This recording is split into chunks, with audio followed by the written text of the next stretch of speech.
Assalamualaikum warahmatullahi wabarakatuh. Alhamdulillahirabbil alamin wal aqibatu lil muttaqin. Wassalatu wassalamu ala asrafil anbiya'i wal mursalin wa ala alihi wa ashabihi rasulillahi ajmain. Kepada Allah kita bersyukur, alhamdulillah kita dipertemukan dalam kegiatan MPLS siswa baru SMK Negeri 1 Solo tahun pelajaran 2020-2021. Perkenalkan, nama saya Dr. Andus Zetri.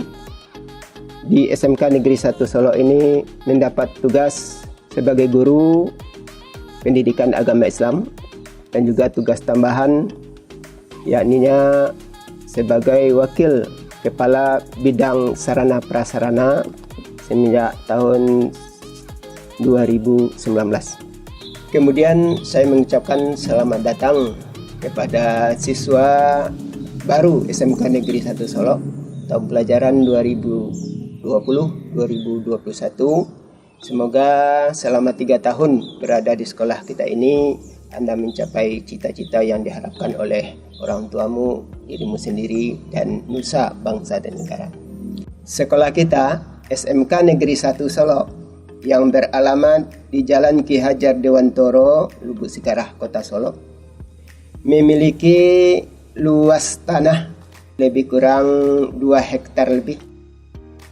Jadi tanah yang dipergunakan untuk bangunan itu sekitar 1 hektar dan di luarnya termasuk lapangan upacara, lapangan olahraga, lapangan parkir dan taman itu sekitar 1 hektar. Materi yang akan saya paparkan pada kesempatan ini yakninya pengenalan lingkungan bidang sarana prasarana bagian dari fasilitas sekolah. Anda pasti sudah sering mendengar kata sarana dan prasarana. Jika mendengar kata itu, tentu kita berpikir terkait bangunan dan fasilitas dalam bangunan tersebut. Bagi kalian yang belum mengetahui maksud dari istilah sarana dan prasarana, mari kita simak penjelasan pengertian sarana dan prasarana berikut ini. Meski selalu bergandengan kata sarana dan prasarana, namun memiliki arti dan fungsi yang berbeda. Sarana adalah segala sesuatu yang dapat dipakai sebagai alat dan bahan untuk mencapai maksud dan tujuan dari suatu proses. Dalam hal ini adalah proses pendidikan. Sementara prasarana adalah segala sesuatu yang merupakan penunjang utama terselenggaranya proses pendidikan. Di mana fungsi sarana dan prasarana tersebut? Fungsi sarana dan prasarana tentu berbeda berdasarkan ruang lingkup penggunaannya masing-masing. Misalnya, sarana dan prasarana transportasi berbeda dengan sarana dan prasarana kesehatan, berbeda juga dengan sarana prasarana pendidikan. Berikut adalah fungsi utama sarana prasarana pendidikan, yakninya mempercepat proses pelaksanaan pekerjaan sehingga mampu menghemat waktu, dapat meningkatkan produktivitas baik barang maupun jasa. Hasilnya lebih berkualitas serta terjamin, dapat lebih sederhana dan memudahkan dalam gerak para pengguna atau pelaku, serta dapat menimbulkan rasa kenyaman bagi orang-orang yang berkepentingan. Banyak lagi yang lain fungsi daripada sarana prasarana ini. Contoh diantaranya, sarana dan prasarana sangat mudah ditemukan di sekitar kita. Jika ada fasilitas kesehatan, pasti ada sarana dan prasarananya. Jika ada sekolah, pasti ada sarana dan prasarananya, dan sebagainya. Berikut beberapa contoh sarana dan prasarana yang ada di sekitar kita. Satu, di sekolah. Sarana adalah alat tulis, bahan peraga, alat praktikum, alat olahraga, komputer, dan sebagainya. Intinya sarana ini adalah alat atau bahan yang digunakan dapat berpindah tempat. Itu yang dikatakan sarana. Kemudian prasarana di sekolah tentunya adalah ruang kelas, ruang guru, lapangan olahraga, ruang praktek, labor, dan sebagainya yang tidak dapat bergerak atau berpindah tempat seperti bangunan atau ruang yang disebutkan tadi. Ini untuk contoh daripada sarana maupun prasarana. Sarana atau prasarana yang dimiliki oleh sekolah kita, kita kelompokkan kepada 3 ruangan. 1 ruangan pembelajaran umum, 2 ruangan penunjang, dan 3 ruangan pembelajaran khusus.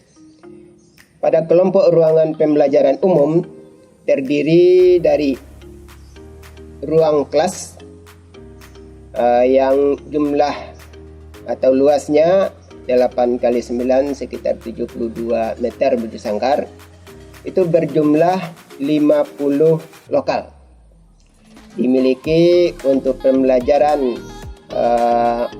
OTKP 13 lokal, AKL 14 lokal, TKJ 7 lokal, broadcasting 8 lokal, dan BDP 8 lokal.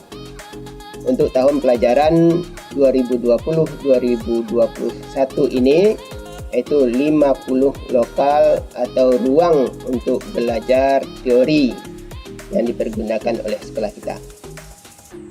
Kedua, dalam ruangan pembelajaran umum ini adalah ruang perpustakaan.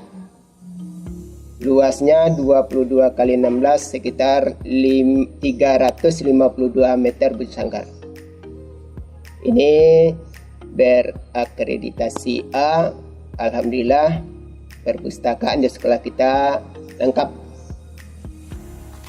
Kemudian ruang komputer. Luas dari ruang komputer yang kita miliki itu 12x9 atau sekitar luasnya 108. Jumlah dari ruang komputer ini sebanyak 8 ruang. Kemudian ruang labor. Kita punya 2 labor umum, yakninya labor fisika dan labor bahasa. Itu luasnya 12x9 atau 108 meter bujur sangkar. Kemudian ruang praktek program keahlian. Ini juga dimiliki oleh setiap program keahlian. Program keahlian yang ada di sekolah kita yakninya OTKP, AKL, TKJ, Prokes, dan BDP. Semuanya memiliki ruang praktek program keahlian. Kemudian yang kelompok kedua adalah ruang penunjang pembelajaran. Terdiri atas 1 ruang kepala sekolah. Itu luasnya sekitar 63 meter bujur sangkar. Kemudian ruang wakil kepala sekolah. Kita memiliki 5 wakil kepala sekolah di sekolah kita. Pertama, wakil manajemen mutu, kemudian wakil kepala bidang kurikulum, wakil kepala bidang kesiswaan, wakil kepala bidang humas, dan wakil kepala bidang sarana prasarana. Kelimanya mempunyai ruangan yang luasnya 12 meter bujur sangkar masing-masing.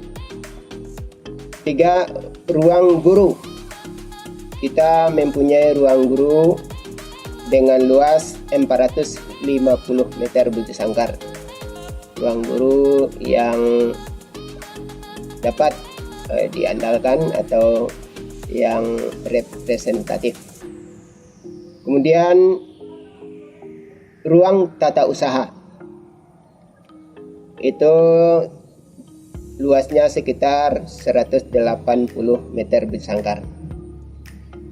Kemudian tempat ibadah itu luasnya sekitar 288 meter bujur sangkar. Kemudian juga memiliki ruang UKS luasnya sekitar 72 meter bujur sangkar. Dan juga ruang bimbingan dan konseling atau BK luasnya 72 meter bujur sangkar. Kita juga punya ruang OSIS atau organisasi siswa intrasekolah, itu luasnya sekitar 24 meter bujur sangkar. Dan juga kita memiliki jamban atau WC, itu jumlah kloseknya sebanyak 44 klosek ya, di sekolah kita. Namun untuk siswa itu sebanyak 31 klosek. Sebenarnya untuk siswa itu per lokal 1 jamban atau klosek. Nah, kita untuk siswa itu baru punya 31, masih ada kekurangan 19 klosek lagi. Kemudian ruang guru gudang.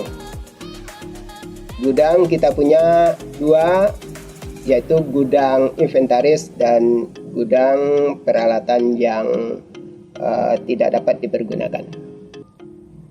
Berikutnya ruang sirkulasi, itu ruang antara bangunan dengan bangunan, itu lebih kurang kita punya ada 6 ruangan. Berikut kantin, kita memiliki 3 kantin yang ada di sekolah kita. Kemudian tempat parkir, ada tempat parkir untuk siswa 3 lokasi atau area. Untuk guru parkir mobil dan motor, 1 untuk mobil dan 1 untuk motor. Kemudian untuk umum 1 motor. Berikut tempat atau ruang bermain. Di sana ada taman, ada tempat olahraga, tempat melaksanakan kegiatan kesenian, dan juga lapangan upacara. Itu kelompok ruang sebagai penunjang jalannya proses pendidikan di sekolah kita. Kemudian kelompok ruang pembelajaran khusus meliputi ruang praktek yang disesuaikan dengan paket keahlian atau kompetensi keahlian yang ada di sekolah kita.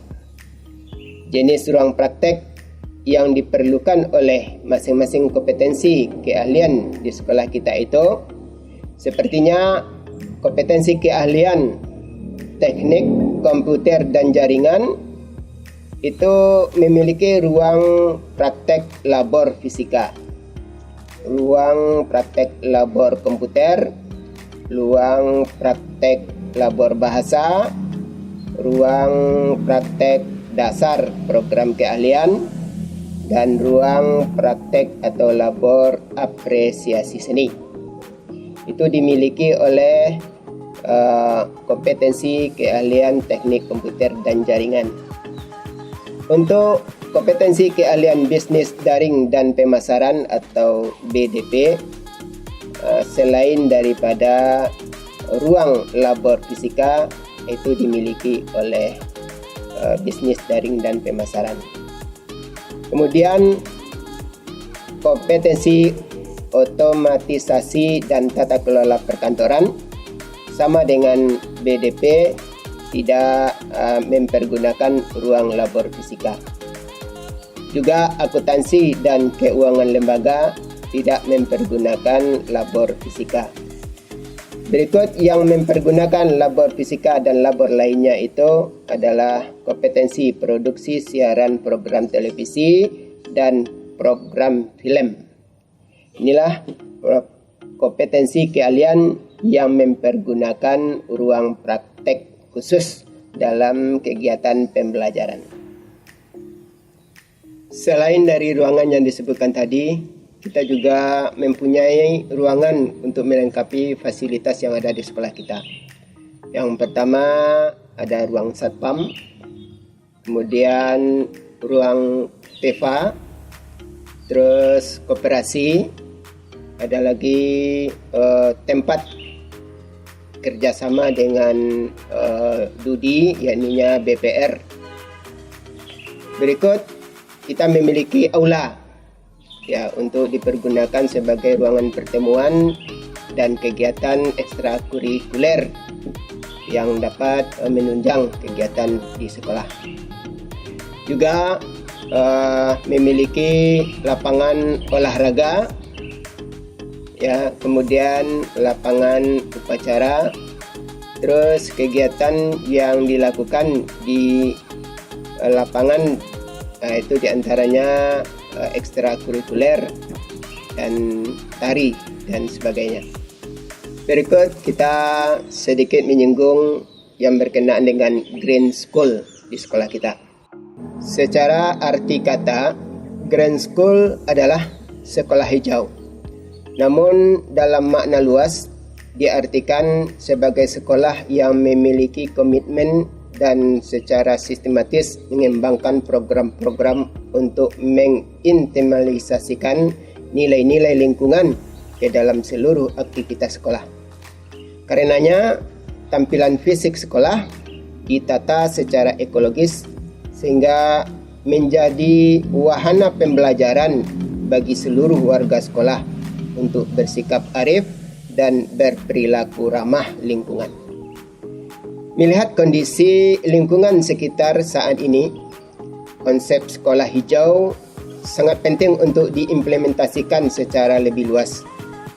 Berbagai bencana alam yang terjadi seperti banjir karena hujan dan sebagainya, sebagian besar diakibatkan oleh perbuatan manusia yang merusak ekosistem lingkungan dan sebagainya. Selain berserah diri kepadanya, tentu saja perlu dilakukan upaya menyadarkan antara manusia makin ramah pada lingkungan. Disinilah konsep sekolah hijau dalam menumbuhkan sikap peduli lingkungan melalui proses pembelajaran dan pembiasaan menjadi penting dan strategis.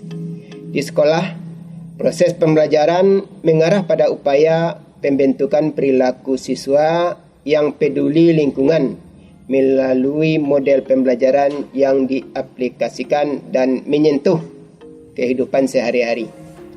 Sementara itu, lingkungan sekolah dijadikan wahana pembiasaan perilaku peduli lingkungan sehari-hari. Dengan demikian, kedua aspek tadi menuju pada satu tujuan, yaitu internalisasi atau pembiasaan perilaku peduli lingkungan dalam kehidupan sehari-hari. Demikian materi yang disampaikan dalam kegiatan ini, mudah-mudahan dapat kita pahami dan dapat kita ambil manfaat dari semua apa yang telah dijabarkan tadi. Terima kasih. Assalamualaikum warahmatullahi wabarakatuh.